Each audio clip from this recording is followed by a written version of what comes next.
Hey everyone, it's your boy, MaxOS, and today we're going to be learning about Linux.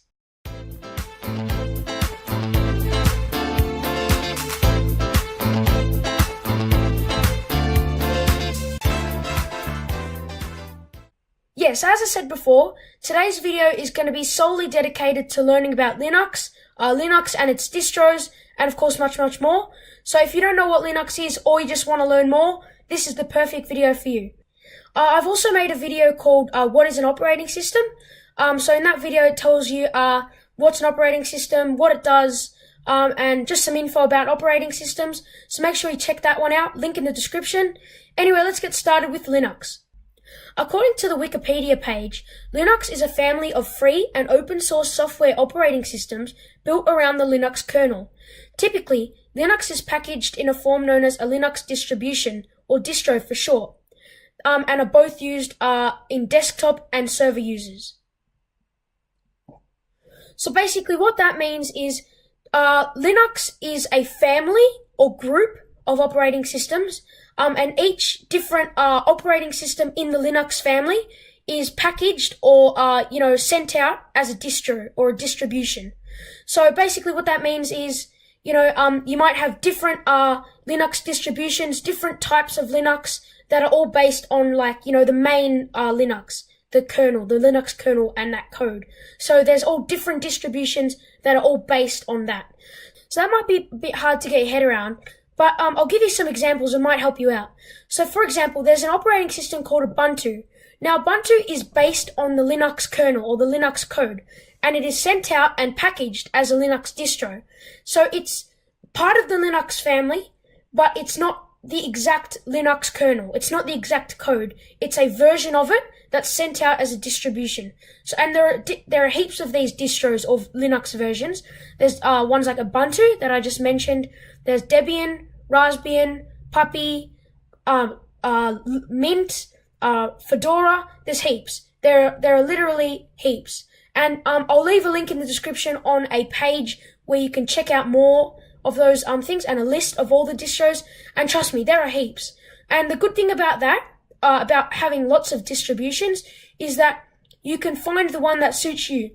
You can find the one that you really like, and you can go through them, find what you like, find what you don't like, and then you can just experiment. Which ones do you want to use? Which ones do you think that might not be good for you?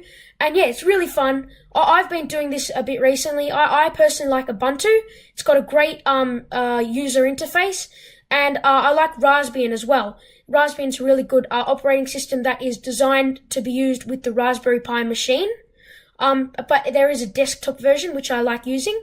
So yeah, and another good thing about the amount of Linux distros is that there's a lot that are specified for a certain job.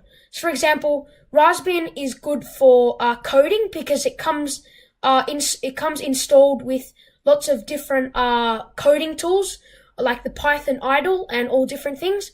And also you got Kali Linux, which isn't really a good desktop version, but if you're a hacker, it's a great distribution because it comes with all hacking tools. You don't have to individually download them. But so some Linux distros are good for one thing, and then some are good for another. So you really have to find the one that suits you, and that's the fun part. And because there's so many, it might take you a long time, but you might find heaps that you like, and that's a really fun thing. And that's why I reckon Linux is a great operating system. Now, the thing is with Linux is another good thing, is that if you want to run Linux on your computer, you don't necessarily have to wipe your computer, delete everything, and then reinstall Linux as your main operating system and get rid of the one that you're already using, like Mac or Windows.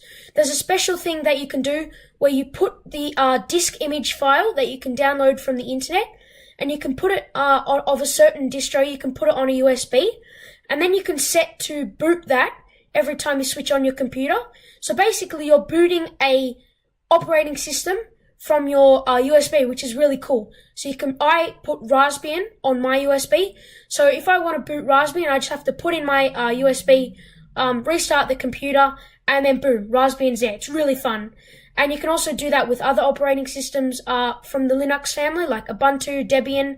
So you just find which ones you like and try them out. So thanks guys, thanks for watching this short video on all about Linux. Hope you guys enjoyed. My next video will be talking about Raspbian. Raspbian being one of the Linux distros that I mentioned in this video. So I'm going to talk about Raspbian. I'm going to do a guide and a walkthrough about all the different features and what you can do in Raspbian. And yeah, it should be a really good video. Hope you guys are excited for that one. I sure am. Thank you guys for watching. Make sure you like, subscribe, and have a great day. See you guys!